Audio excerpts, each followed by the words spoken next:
Amateur Traveler, episode 925. Today, Amateur Traveler talks about hikes and glaciers, prisoners and the Yamana, the Beagle Channel, and Tierra del Fuego as we go to Ushuaia, Argentina. This is Chris Christensen from Amateur Traveler. Let's talk about the city at the bottom of the world. I'd like to welcome the show Naomi Linford from foreveroutofoffice.co.uk, who has come to talk to us about Ushuaia, Argentina, and Tierra del Fuego. Naomi, welcome to the show. Thank you. Thanks for having me. And what is your connection with Ushuaia? That is not an Ushuaia accent I'm hearing. No, it is definitely not. I went traveling with my husband around South America for about 3 months, and we spent a lot of that in Patagonia, particularly southern Patagonia, and we spent a week in Ushuaia and just absolutely loved it and have been just enjoying all the memories ever since. So I wanted to share more about it. Excellent. Why should somebody go to Ushuaia? I think it has the kind of status as one of those places that you go to say you've been to the most southern city in the world. I see a lot of information about kind of boat tours, cruises around Cape Horn that just is get off the boat, say you've been there, and that's it. But I think people are missing a lot of the magic. Okay, no judgment here. But yeah, I think it's one of those things people, as you do, go say I've been there, but there's just so much more to see. There's from glaciers, the national park, a lot of the history that the area has to offer that you can explore by spending a bit more time there. And I think also the atmosphere is just very unique and very interesting. It's obviously where that tail of the Andes meets the open ocean, and you get that real final frontier feeling, which I thought maybe that's a bit of a gimmick and people are hyping it. But I think once you're actually standing there and looking out from Ushuaia, which they obviously say is a city, but I don't know about you, but it definitely felt more sort of a town-like, smaller place with just a couple of main streets. So you actually do feel pretty isolated, and you're just staring out into the channel with a couple of islands before you're hitting Antarctica. There's nothing else in between. I think that feeling sinks in when you get there.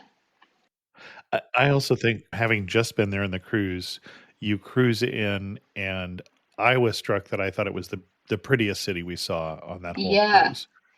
Set up against the mountains and the snow-capped peaks and some color in the town, and just a very pretty place.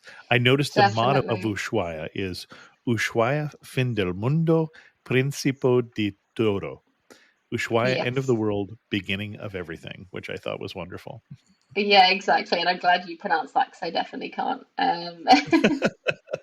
But yeah, exactly. Like it does have that, just you're about to go on an adventure. And I think that's what's exciting about the place. And you've got some other sort of quirky influences mixed in there too, with some kind of European ski resort vibes with chalets and lodges. And then you've got the kind of Patagonian gaucho and estancias and ranch feeling coming through too. So just a super unique and beautiful place. Excellent. Let's talk about your itinerary. What are you going to recommend for us? So I'm going to talk through a week-long itinerary. On the first day, I think you've got to start with the big hitter, which is the Beagle Channel cruise. So the Beagle Channel that runs south of Ushuaia between the city and the last little bit of land owned by Chile before you do get fully into the open ocean. Obviously called the Beagle Channel after HMS Beagle, that was captained by Robert Fitzroy, and Darwin was on board to make observations about the flora and fauna for some of the first records of it. So I think starting out there, I don't know if you did that if you were already on a boat, so no need. Yeah, I was already on a boat. So. But I feel like that's the kind of main thing that people do in the city. So it's good to get started with it on the first day, especially if the weather isn't so good. You've got more chances to reschedule it in case. Which means we have chances we won't. That this is not always going to happen because of weather down there. Yeah, I think sometimes they said it can get cancelled, obviously, because the weather can get a bit wild, especially, obviously, depending on what time of year you go. For reference, we went in their winter in August, very snowy, very cold, but interesting. Obviously, slightly different in summer, although I don't think you could ever say it was hot or about 15 degrees. So yeah, it was about 4 hours or 3 hours boat trip out into the Beagle Channel. Now, did you go east or west from Ushuaia? Because it's in the middle of the Beagle Channel. Yeah, we headed out. I guess if you're looking at it on the map, we headed east down to the lighthouse at the end of the world, past the islands that have lots of sea lions, lots of seabirds, Hmm. cormorants, shags. So, what I would recommend is definitely going on a smaller boat. There's quite a few options when you're looking at the boat trips. You can go on the kind of bigger catamaran style boats, which I think obviously they're a bigger boat, they can't get as close to the rocks, they can't get as close to the wildlife. So, I think if you can, we booked specifically a tour with a smaller boat and we got really up to be able to see, which Okay. was really nice, and spent quite a while circling the islands to make sure that we'd seen all the wildlife and yeah, got some incredible sea lion sightings. And then we carried on down to the lighthouse at the end of the world, which I'm probably going to butcher the pronunciation. Les Eclairs. You're doing a French pronunciation there. Yeah, probably.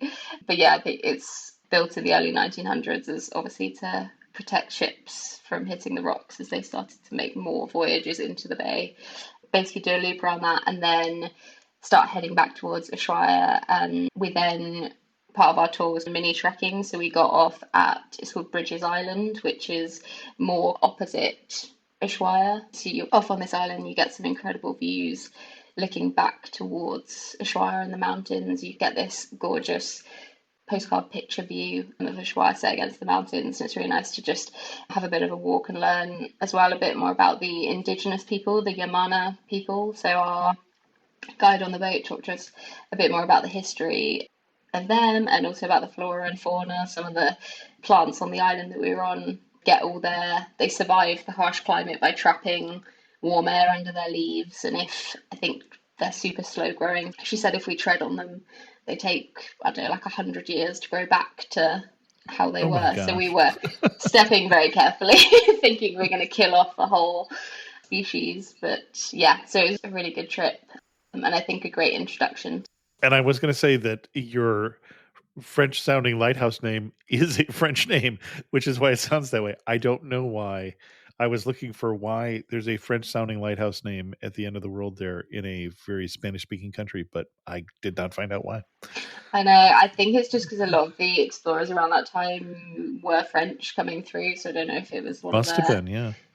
ideas to build it. One of the other benefits, little perks of the boat, was that there was lots of hot chocolate, coffee, biscuits on board, which helped us stay cozy and warm against the elements. And there was a local wildlife expert on board as well. And so, again, because it was a smaller group, I think there was only about 10 of us on the boat, we could Oh, ask wow. her, yeah, pretty small.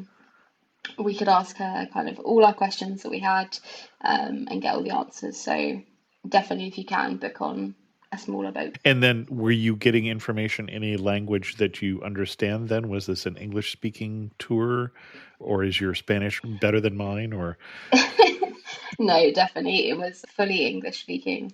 And the company I did it with, in case it's helpful, is called Patagonia Adventure Explorer. I just booked it online in advance, which I definitely recommend doing as well, because I think they do get quite booked up. And they do have an office, like a little sort of kiosk in the harbour that if you've got any questions or you want to check anything, you can go and speak to them as well, which is handy. excellent? And then after the boat trips, after you've been blown around in the channel, I think for the rest of the day, it's great to just explore the main part of town after the boat to basically just get your bearings, have a wander down the kind of two main streets and just start to get a feel for the place. And also to go and get a really good meal. So Ushuaia is known for king crab is a really popular thing to enjoy. Obviously, super fresh. So there's quite a few kind of dedicated seafood restaurants where you can go and enjoy anything from an entire crab to chowder and other things. Did you have a favorite from your visit there? We enjoyed El Vejo Marino. Again, I'm sorry if I'm absolutely destroying the Don't worry Spanish about it. pronunciation there. But yeah, along the main strip through town. Okay, the old marina, I think, is the Yeah. translation there. I think. I'm not sure about Merino exactly. Okay. And then there's also some great kind of more classic Patagonian restaurants. We really loved this place called Bodegon Fueguino, which was essentially more of a kind of wooden cabin set back slightly from the street that was super cozy, blanket lined bench tables serving really hearty stews, classic Patagonian lamb and lentils, and pumpkin dishes, just super cozy and warming, which is exactly what you want when you've stepped off a pretty freezing boat journey to warm up. So we ended up going there quite a lot. They also serve the meals with delicious large glasses of Argentinian Malbec. So it was definitely doing it for us. It was a fantastic combination to warm up. So yeah, we loved that place. And that's day one. So moving into day two, I would say the kind of the best thing to do is go to the Marshall Glacier, which is just behind the city. You can actually walk there if you walk up. It's a steep switchback road, which we ended up doing. I wouldn't necessarily recommend it as it's not paved, a kind of sidewalk or pavement the whole way, so you're dodging cars, but you can walk up there to get some good views back across the city. There's some kind of viewpoints along the way, but you can also take a taxi, a short taxi. But it's essentially a kind of amphitheater shaped glacier, from which you Hmm. can obviously see some incredible views of the glacier, but also it looks back across onto Ushuaia and then out into the bay. So you get some out into the channel, sorry. So you get some great views of the area as well. And you can basically do a really nice hike up through. There's a woodland path that you can follow that takes you right up to the base of the glacier, and then there's an extension you can do that takes you level with it that we didn't actually end up doing because it took us about 2 hours to get up there. With ice grips in winter were essential, but it was quite tough going. So by the time we got to the top, we were looking at that extra bit. Maybe we'll head back for our glass of wine and stew now, but it was such a beautiful walk up through the woods. It's just your quintessential winding path with just at that time really gorgeous snowy views, and then the glacier at the top is pretty impressive, and you can obviously spin round and get those views across the rest of the city.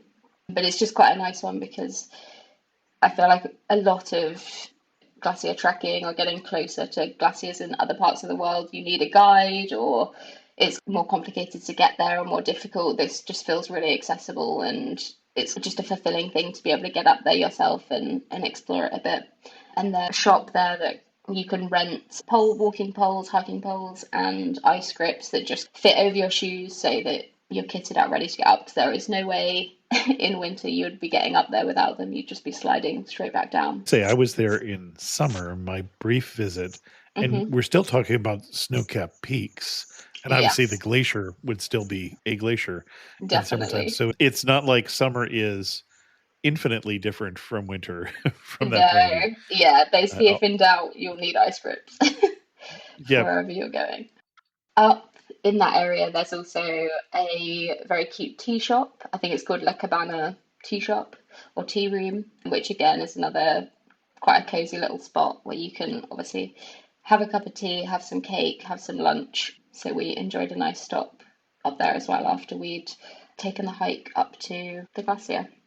And I'm seeing that the hike itself from town looks like about 2.9 miles. Yeah. So shorter, obviously, if you take the cab. Yes, we were a little bit jealous of people that we saw going up in taxis. But if you're feeling up to it, definitely, yeah, worth the walk, but a little bit more strenuous.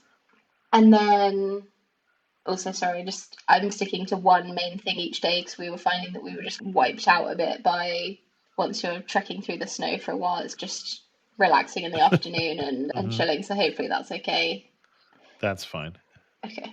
So on day three, it's time for another hike. So this time we headed to Laguna Esmeralda, which is another of the more well-known hikes in the area. It's, as the name suggests, basically to a gorgeous emerald green lake. This one takes a bit longer and it's a little bit further out of town, so you're getting out into nature even more. You can basically take a bus. There's quite good tourist bus kind of service. There's smaller buses that basically just run out to the different trailheads outside town and to the national park. Took one of them, which again, something to book in advance, especially if you're going in the busier summer months because they're not that big. They probably only sit, I think, about 20 people, and they only run a few times a day. So you need to get your spot on those. But this was a really nice, more flat walk that's super well marked, so you don't need a guide or anything. But it takes about 4 hours to get there and back. It's an out and back hike, but we ended up starting it as the snow had started to come in again. We'd had a fresh wave of snow, and as we were on the bus heading to the trailhead, it was just light flakes. And we thought, okay, I think it'll be fine. And we started the hike going through this. It starts in more ancient woodland, and it was just something out of a fairy tale. It was the soft flakes coming through this gorgeous woodland, and there was still a little bit of sun at that point shining through, and it was just really gorgeous. And at that point, not icy because it was obviously fresh snow and we were earlier in the morning, but the walk carries on across boardwalks and across some bog and opens out so you can get some really nice views of more of the scenery. And then you head up a final slightly uphill stretch onto the lake. I don't know if you went on your trip. No, we went to Tierra del Fuego National Park, but that's the only one we really got to when we were Okay. there. So I was going to say, in the summer, it's obviously mostly a liquid, but while we were there, it was actually frozen That's what I over. was reading. Is all the reviews were a great muddy hike. Oh, no. It's the It was, advantage of being there in the winter, apparently. yeah, yeah, exactly. It was a lot more solid ground. But yeah, the lake was completely frozen over while we were there, which was still Huh. beautiful. You can still tell that it's, yeah, a beautiful place. And it was actually quite fun because we could walk out onto the lake. We ended up walking right into the middle and exploring around. So it was actually more unique in some ways. So I don't think doing it in the winter should put you off. You've got that solid ground and you can explore actually on the lake. Then it looks like the color of the lake is the kind of color at the base of a glacier that has that sort of Yes. glacial flour in it, that really fine grain rocks that have been ground up. So that beautiful emerald color and not at all clear.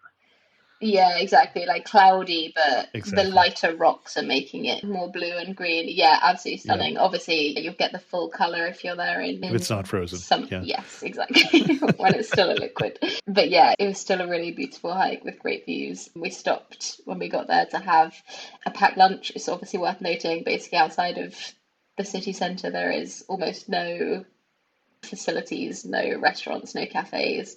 So you definitely have to come prepared and pack up a packed lunch and have everything you need for your trip, especially as the only way to get back is the bus, the return bus that comes at set times. You need to be able to stay hydrated and have enough snacks to Right. see you through to when you can get back. We had a little lunch stop before we headed back across. By this point, the snow for us was coming in quite a lot harder, and by the time we got back on the bus, it was actually almost a whiteout, and we were wondering how the driver was actually able to see the road. But his muscle memory clearly kicked in because we made it back. But yeah, I think we found that was a theme while we were there as well, was that the weather was generally a lot better in the mornings. So trying to head out to do the Interesting. kind of, that was the Okay. same with the boat as well, with the Beagle Channel cruise.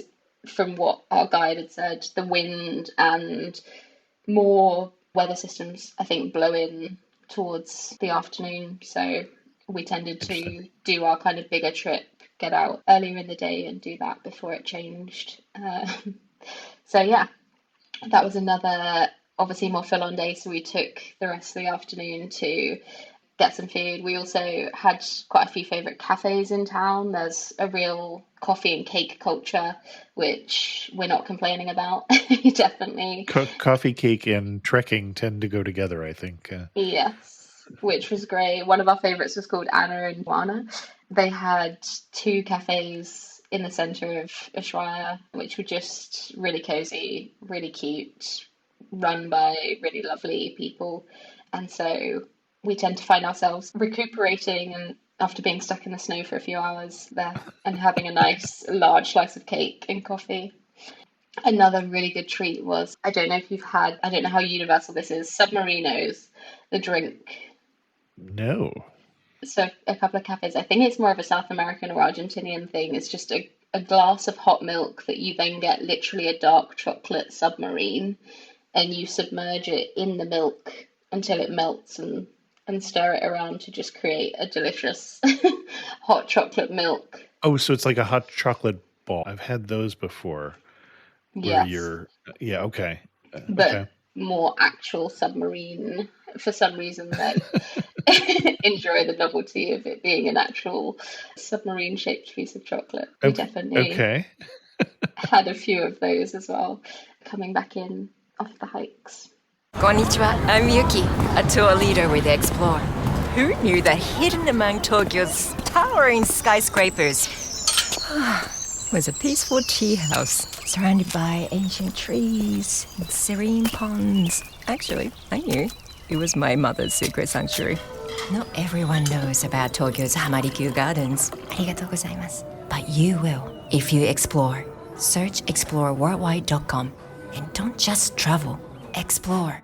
On day 4, we is obviously it's quite a lot of walking, so we took this as a day to explore around town more and learn more about the history of Ushuaia, which is also quite varied. So we started out by heading to there's a kind of small sort of mini nature reserve next to the west of central Ushuaia. There's a lake and then a small nature reserve next to it. I don't know if you can see that on the map, where there's horses, a lot of dogs hanging out there, strangely, but it was basically a lovely circular walk that we took where you can get some other views of Ushuaia, and it was particularly pretty at sunrise because the sun rises behind some of the mountains and across, so it casts this really gorgeous light. So we headed out basically just to see more of the local area. Now I'm seeing one that's really close to town. That's Reserva Natural Urbana Bahia Yes, Encerrada. That's exactly. the one we're talking about? Okay. Yes, which you can see it's pretty small. It doesn't look like loads, but it was just a really nice walk with slightly different views. And yeah, lots of horses up there that just looked gorgeous in the light. So we had a quick wander around there, and then we headed to the main museum in the town, which is the prison museum. There's actually, I think, 4 elements of it. There's an Antarctica museum as part of it, maritime art, or marine art, and a maritime museum. But the main building is basically the former prison, which is why Ushuaia in its current state exists, because the Argentinian government wanted to create more of a colony that basically had the prison created so that it would attract more jobs and people to the area so that they could establish it a little bit more and also use that prisoner labour to help build the Uh, buildings. It's a really interesting museum to go and learn more about how Ushuaia actually came to be. You can see, you could wander the main hall of the old prison, look in some of the cells, which you realise how brutal it must have been to be a prisoner back then. There's really not a lot in the cells, and there was also hardly any heating. So in the winter, I can only imagine how horrendous it must have been, uh, especially as they were tasked with building the major buildings in the city whilst they were prisoners there. And they also had to build the famous end of the world train line, or prisoner train as it was also called, which basically took them into the national park where they were logging and cutting all the timber for the buildings. So quite a bleak place, but yeah, an interesting side of Ushuaia that kind of tells you a bit more about why it is how it is. And sorry, I just lost my train of thought. The prison mostly housed kind of some of the most brutal criminals in, I think quite a lot of them were coming from Buenos Aires. It was murderers, serial murderers, and some anarchists, I think, and other, potentially some political prisoners. So I guess they were treated with particularly harsh conditions. So that's an interesting museum to walk around. And then you've got those other exhibits about Antarctica and marine art and other things as well. So the ticket, when you buy it, you get access to all of them for 2 days. If you don't feel like seeing all of it in one go, you can always come back and see the others. But it's not a massive place. okay.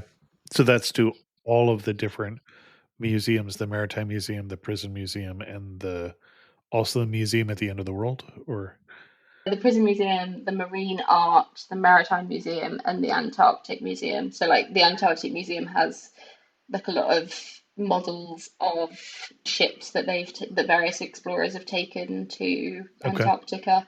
So it's a little bit different. It's got some other parts to it, and then yeah, the Marine Art is just more a kind of your typical gallery of different paintings from different aspects of marine life.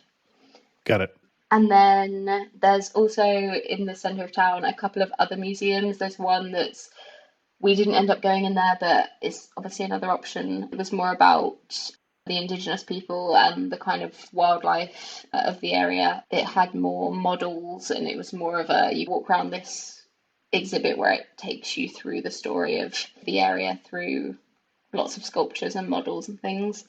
And then there's A little also older style museum is what I'm yes. hearing. Yeah. Yeah, we decided to stick with the prison one, but yeah, if you wanted to, you could definitely pop in. And that's Interesting. the Museo Yamana is what I'm seeing. Yeah, I think that's the one along the main high street. Okay. That is As we apparently permanently closed, so apparently other people skipped it oh, also. okay. Yeah. My bad, it's already gone. There's also a lot of military history, particularly around the Falklands War, or as it's known in Argentina, Las Malvinas, which is obviously another aspect to the area's history. It was the place where the Argentinian military headed out into the war. There's a memorial to the members of the armed forces that were lost in the war and other information about context around the war and what happened and yeah, the Argentinian perspective on things, which is, I think, just interesting history and obviously important to acknowledge about the area and about Argentina as a whole. And you were too young to have seen it happen in real life, but for those of us who are a little older, remember being just really surprised by the whole thing back in 82. Yes. Yeah, interesting to learn about, as you say, as someone who didn't live through it, but is obviously very aware. Yes, there's quite a lot of information boards and things talking Yeah. about it, which is interesting. And then obviously there's other bits, lots of kind of souvenir shops and other just more fun bits to explore around town and just soak up a feel for the area. And then on day 5, it's time to get the hiking boots back on again and go out to Tierra del Fuego, which, as we've mentioned, is the national park more to the west of Ushuaia, which is named literally the land of fire after the indigenous Yamana people who the European explorers saw all their bonfires that they lit to stay warm, smoking over the land. So they coined the name the land of fire from seeing that. So you could basically spend the entire day in the park. I think there's about 40 kilometers of trails, various boardwalks, lakeside walks, all just really stunning scenery, a real mix of terrains. It doesn't take that long to get there from the city. Again, we just took one of the more tourist bus that took us straight in, and we spent the day exploring the different trails, which again, even in winter, a couple of the trails were closed, but there was still so much to see, particularly the lakeside segments with mountains in the background were just stunning. So we spent a day wandering around those. Also a great visitor centre there with a really nice restaurant and cafe. So if you are done with your packed sandwiches, you can go in there and get something a bit more interesting as well. It looked like they were serving some lunch and dinner options, but we just went in for the cafe, which was just really lovely, just panoramic views of the national park, and yeah, just really nicely done. So we spent the day just enjoying that. Yes. You had also mentioned the end of the world train. Did you get a chance to ride that? No, so we decided not to after reading the reviews, looking at it, looking at the information. I think it seemed for us like it was a bit more of a kind of gimmick. There's only a very short stretch. I don't know if you went on it. No, I didn't. I did not. No, it seems like there's only a really short stretch that you can actually. It looks like. Yeah, and I think it's pretty the tickets are quite pricey for access to something that's just not very long. So we decided to give it a miss. I think the train also goes past the end of the world post office, which, again, how many things can you add end of the world to? But from what I saw, that the opening hours of that are a little bit more random depending on when they've got staffing for it. But you can go and I think you can have like your passport stamp and you can collect stamps that they sell there and other things. So you can do that as well if you're there on a day where it's open. I think we drove past in the bus a part of the train, and I don't know that it's a must do. Okay. For the area, I think you could definitely enjoy more time in the national parks. I think it takes a little while to get there, get on, and because they've obviously got to fill it up with people ready to go. So I think by the time you've done all that, you could have enjoyed some more time hiking around on your own. When you say the end of the world post office, this is a shack. Yes, it is a hut with a few stamps. Yes. Yeah. I have been there. That is one of the things I did get to. It's a very cruise ship side trip kind of place to go. Yeah, exactly. Short trip, that's what I was trying to say. Yep. Yeah, I'm sure it's still a great thing to do if you're wanting that. But yeah, so we had a lovely day exploring. The weather was on our side, no snow that day, and rounded things off with coffee and a cake, of course, in the visitor centre, which was so cozy that my husband actually fell asleep. So he had a small nap because he was feeling so at home. And we caught the bus back. So with all of these trips, just making sure that you've booked the bus if that's what you're going to take. Obviously, you can take taxis as well, but it's pretty handy that they do a drop off and pick up service regular intervals. So we met the driver again to come back into town. One of the other interesting things generally about the area is just some of the bird life. I don't know if you found this. I think coming from the UK where none of our birds look that exciting, something that was probably very common in Argentina looked just absolutely wild. They're just some massive, what looked like birds of prey. They were probably just the equivalent of an Argentinian pigeon, but we were seeing them all around. So just interesting wildlife sightings as we're going around that you wouldn't necessarily expect as well. And then day 6, so another heavier walking day. I would say this is probably the toughest hike of the week, is to Glacier Vinciguerra or Vinciguerra. Again, sorry to all nationalities that I'm offending with this pronunciation, which is basically behind the Marshall Glacier. It's a little bit further behind town and a bit higher. It's a steeper hike, which you basically get a taxi. I don't think there are buses that run there, but they might sometimes be putting them on. But it's about a 20-minute taxi across to the trailhead, which is in the Andorra Valley, which is just a little lane. And then you pick up the trail, which takes you through similar terrain to Laguna Esmeralda, kind of peat bogs and boardwalks before you start a more steep ascent up into the lake that then is fed by the glacier. I think it's Laguna de los Tempanos. So again, just a beautiful walk. And I think because this is slightly further and it's a slightly more strenuous and steeper hike, fewer people get out there. So again, even more off the beaten track, but you get, these gorgeous lake views, and then you can get up closer to the glacier. There's a lot of ice caves there, which you can explore on your own, or you can also, if you're not feeling so confident, go with a guide as well. But I don't think you would need it. We did it fine without a guide. So another, a bit more strenuous, but definitely worth it to get up there. There's another lake as well. The east, there's a kind of fork in the park that you can head to. We didn't end up going there because our kind of mission was to get to the glacier, but if you wanted to, you could equally go to that lake as well, or instead if you had more time. But again, one to start earlier in the day so that you've got enough time to do it, because I think it took us about 5 or 6 hours by the time we'd got up there, taken all our photos at the top and headed back round. And definitely another one to have ice grips, which you can rent from a couple of places in the town. Definitely don't go unprepared. Have your snacks. Have, if you can, a flask of something hot coffee or hot tea and go fully prepared for an adventure. So that was that. And the ice caves at the glacier, I assume, are at the terminus of the glacier? Yes. Okay. You're not hiking on the glaciers would be more of an issue, yeah. No. I think if you wanted to go further in, that's what I'd say definitely That one consider I would a guide taking a for, yes. guide. Yeah, because there's some more.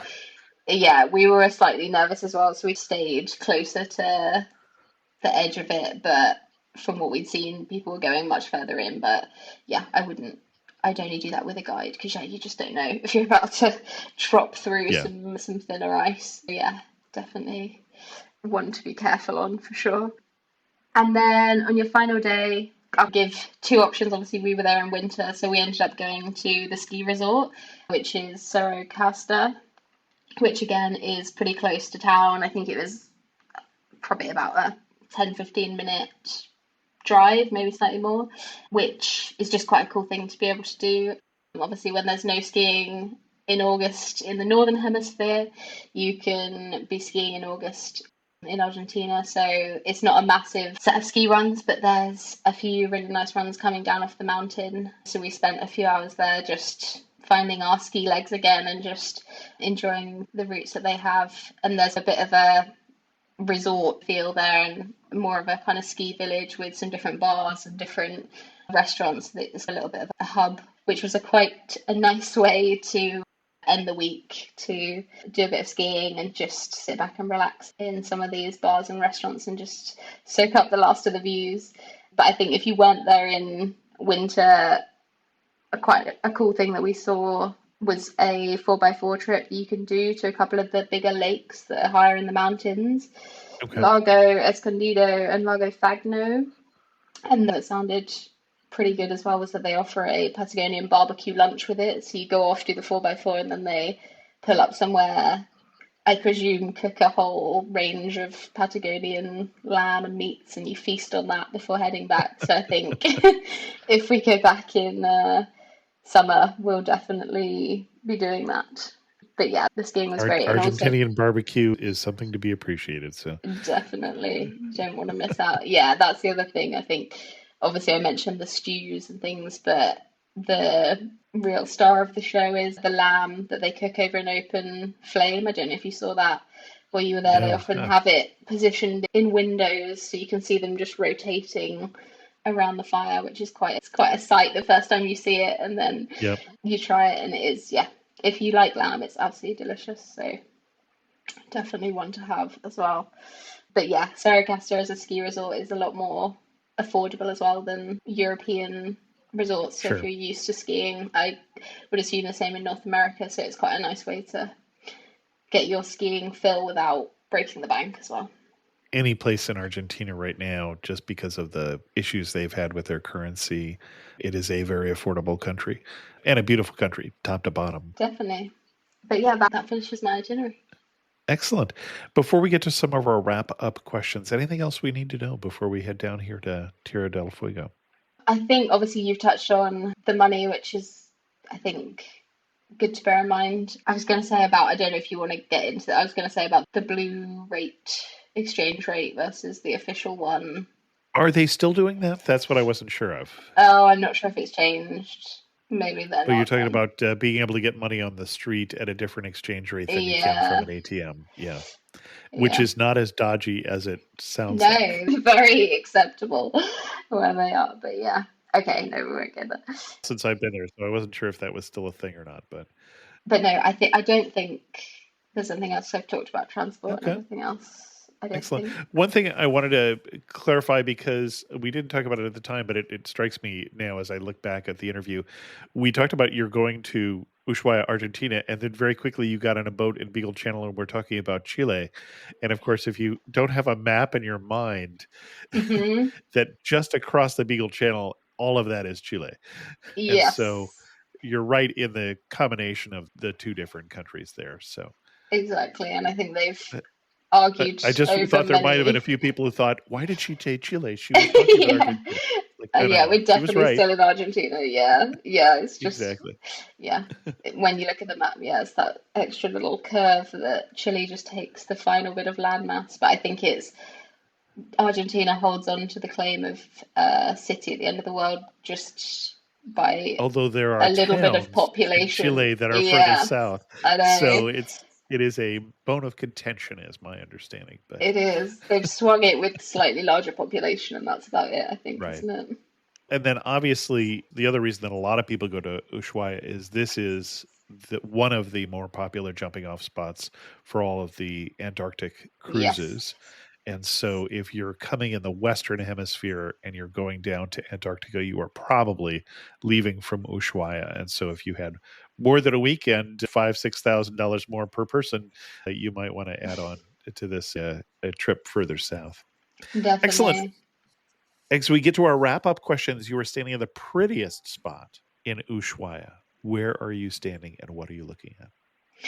I think it would have to be the gentle snowfall in the ancient forest and the hike on the way to Laguna Esmeralda. That was just a top memory for me, just very magical. But yeah, with the Excellent. gift of Not the the bus snowfall. ride in the way on the No, way that's back. living in my nightmares. And one thing that makes you laugh and say only in Ushuaia. Probably the rotating lamb being The cooked lamb. over an open fire. Excellent. If you had to summarize the region in just 3 words, what 3 words are you going to pick? Probably wild, stunning, and also surprisingly cozy, I think. Excellent. Our guest again has been Naomi Linford. And if we wanted to send people to your best post on foreveroutofoffice.co.uk, where are we going to send them to? Uh, About Tierra del Fuego, I should say. yeah. So I have a blog that's a complete write-up of this trip. It's got all the details in there. Excellent. I'll put a link to that in the show notes so people can find it easily. Naomi, thanks so much for coming on Amateur Traveler and for sharing with us your obvious love for the city at the end of the world, for Ushuaia. Perfect. Thank you for having me. Thanks, as always, to the patrons of the show who help support Amateur Traveler financially as well as emotionally. I enjoy hanging out with the patrons during the monthly Zoom call. You can also get an ad-free version of the show as well as some other stuff. If you're interested in learning more, go to patreon.com/amateurtraveler. New on the Amateur Traveler blog is the 10 biggest Disney World mistakes families make and how to avoid them. And then that post that I mentioned last time on the Balkans tour, 4 countries in 4 days, history in a hurry. Check those out by going to amateurtraveler.com. Don't forget that Amateur Traveler has a mailing list as well, and you can sign up for that by going to the webpage. The Amateur Traveler Trips group, we're just starting the conversation of what people are looking for in an Amateur Traveler trip. We'll start voting in early 2025 for where to go in 2026. Join that group at amateurtraveler.com/trips. It is a private Facebook group. With that, we're going to end this episode of Amateur Traveler. If you have any questions, send an email to chris2x@gmail.com, or better yet, leave a comment on this episode at amateurtraveler.com. And thanks so much for listening.